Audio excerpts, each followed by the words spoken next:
as we've Manchester United are playing in the second tier. As we've got former Aston Villa striker Gabby Agbonlahor. Are you still the record goal scorer in the Premier League? Yeah. How many has Watkins got to get? I think 9 or 10. Okay. He'll break that. So that would change a few games. Yep. We thought it was only right that we look ahead to your game, their game, at home to Juve in the Champions League tomorrow, right? But big game. But before we do that, we look forward, we'll look backwards. Let's just remind ourselves of their last 6 results.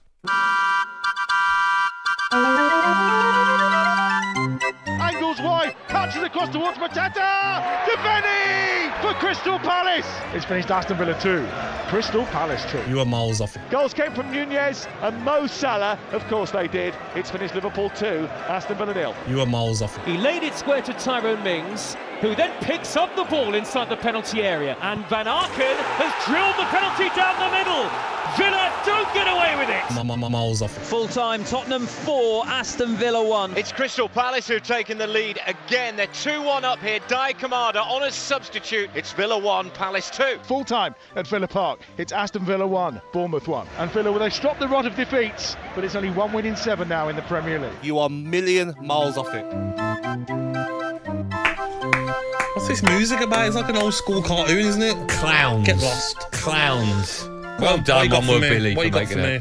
I'm ready for it. Aston Villa without a win. Do you like that, by the way? No, mate. Do you like that? Yeah, it sounds like some mate, nerd had done it from college. If you give it, you got to take it. And you give it a lot. Okay. I don't throw people under the bus. I would never do that to one more Billy. I'll find out who did it. Aston Villa without a win in their last 6 games, most recently drawing 2-2 at home to Palace. Their next game tomorrow, home to Juve. It's live on talkSPORT in the Champions League. Aston Villa, they're 8th in the Champions League table with 3 wins from their last 4 games. But they did lose to Club Brugge last time out. Convincingly as well. What's going wrong for them so far? Why? All jokes aside, why have they had this poor run of form? So, first thing, we are too predictable. You know how we're going to play. You know, Leon Bailey will get the ball, he'll cut inside. He doesn't take anyone out on the outside. Hasn't got the pace to beat someone. He's been disappointing from his form from last season. Signed a new contract. Had Diaby pushing him, who we sold in the summer. I feel that Philogene is a young lad, got talent, but I don't think he's ready yet to be that player that Aston Villa need to maybe come on for Leon Bailey. I've not seen Philogene beat a player yet in a Villa shirt, which might be harsh, a young player, but I've got to be truthful. Maybe he can get better.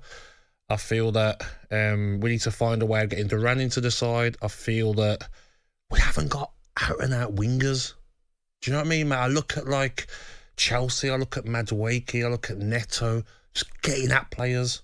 I'm scared on Saturday to go to... It sounds like you've got a lot of problems. When 5-6 weeks ago, you were screaming from the rooftops about you're going to win the Premier League. But sometimes, mate, when you become predictable, you have to show something different, and I feel like I'm hoping that's what the manager will start to do, because we can't defend. We're very, very open. Diego Carlos has been poor when he's played. We've been unlucky with Konsa getting injured, but I'm watching a game on Saturday and I'm watching Crystal Palace just getting through us with ease. The amount of goals and chances we've conceded from our own corners. Liverpool scored 1. Could have scored another in that game. Yeah. Palace scored after we missed the penalty. They got on the other end and scored on the counter-attack from a set piece. We're too open. We've talked in the past about how great your scoring options are. Ollie Watkins, and then if he doesn't score, John Duran does. But you've only scored 5 goals in your last 6 games in all comps. Yes. What on earth has gone wrong up front?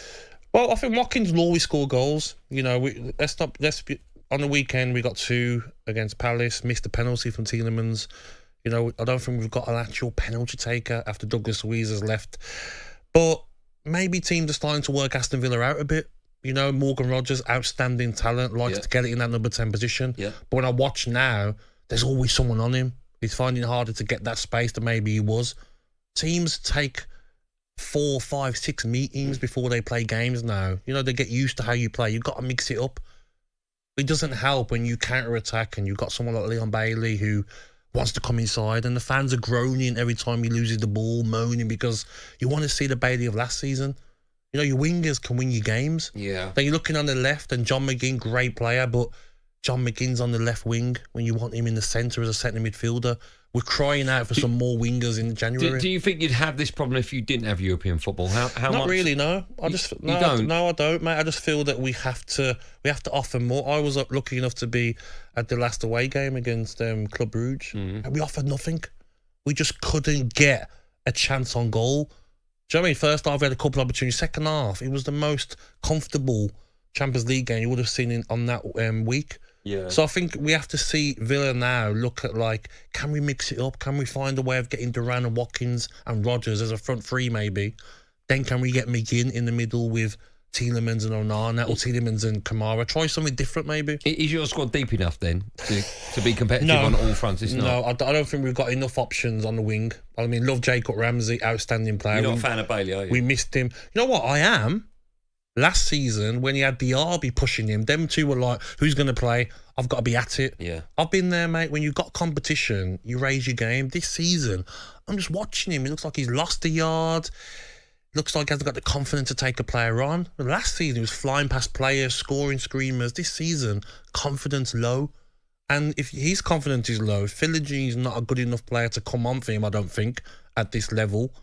And then the opposite side, Jacob Ramsey's out injured. When he's fit, he's an outstanding talent on the left. Then you're looking at Rodgers, who's better in the middle than the left. So we've got problems, and I feel that we didn't replace Diaby in the summer. Big money, I think it was 60 million he went to Saudi for. Big money couldn't turn down for PSR problems. But that's the problem, Andy, is that Aston Villa had to sell their best player, Douglas Luiz, before they could buy anyone because of the problems in financial fair play, where they should have kept every player and went and brought 2 or 3 more players. Yeah. Doesn't allow teams like Villa to go again. Just finally, what should your priorities be? Where should they lie for the rest of the season? My priorities, if I was, Unai Emery. I would say Champions League as far as you can go. Enjoy the ride sack as off far the as you Premier can. I League. don't want to sack it off, but I'd look at it. That's the most important. I would look at it, and I'd look at the Premier League now, and I'd say, Chelsea are a problem, and they will be a problem this season. Yeah. It's going to be Liverpool, isn't it? Probably the league. Liverpool, Man City, or Arsenal in them 3, maybe Chelsea. So that would be my top 4, what I think. Then you've got Spurs, who will be around there. Brighton are flying. You don't want to play Brighton at the moment. Do you know what I mean? You've got Newcastle that will get up there. You got the weekend? We have Chelsea away, Brighton, mate. Yeah, so I'll look to this and think, can we go as far as we can? Can we get into the top 8 of the Champions League? Yeah. Can we then maybe get a favourable draw in the round of 16? You get to the quarters. Enjoy the ride while you're in it. Let me ask you this last question, right? It's been a poor run of form recently. Yeah. If you don't get top 6, right, yes, and you don't qualify for the knockout stages of the Champions League, just yes or no, would you take Gerrard back? No. Go away. And Michael B will come with him. What will the score be tomorrow? I think the score tomorrow will be a 2-1 win for Aston Villa. I think under them bright lights at Villa Park. Juventus, they're not near the top of the Serie A. They're not the Juventus of old. Back on track. And hopefully better results come along. talkSPORT Drive with Andy Goldstein. Monday to Friday afternoon from 4 on AM, on DAB, via the talkSPORT app and on your smart speaker. talkSPORT.